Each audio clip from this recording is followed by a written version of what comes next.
with the one practice session of this 3-day mandatory minicamp. It's a pretty long haul, you know, to get through the whole off season. A lot of aspects of this off season that we took on to try and challenge us to have the best one we could have, and the best one we've had, and it turned out great. Phase 1, Phase 2, you know, that gets us started and revved up for the OTA season. We had a really solid OTA season, guys participating and working hard.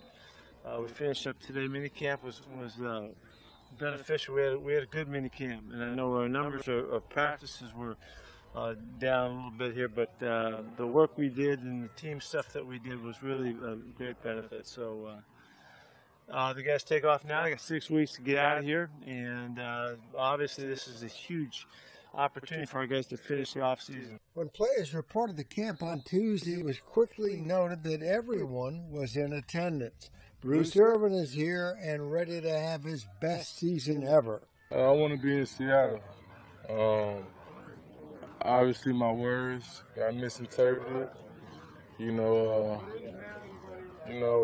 2012, you know, I had a lot of questions coming out before the draft. So, you know, Pete and John, you know, they stuck their neck out there for me and took me in the first round. So, you know, why wouldn't I want to be here? So, you know, I'm from Atlanta.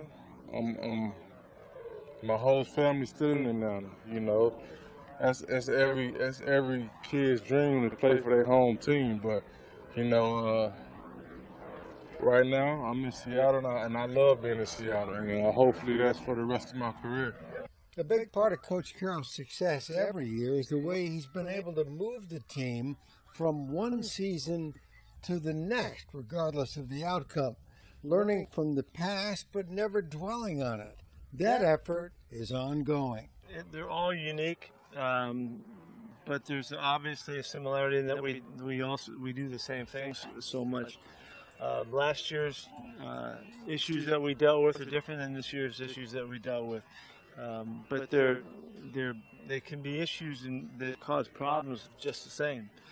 Winning and losing, and so the way our guys have worked and the dedication that they've demonstrated and the camaraderie that they've demonstrated makes me think that we're ready to have a great training camp coming back, and that the things like always that have happened before, we need to leave behind and move forward, and we've done that.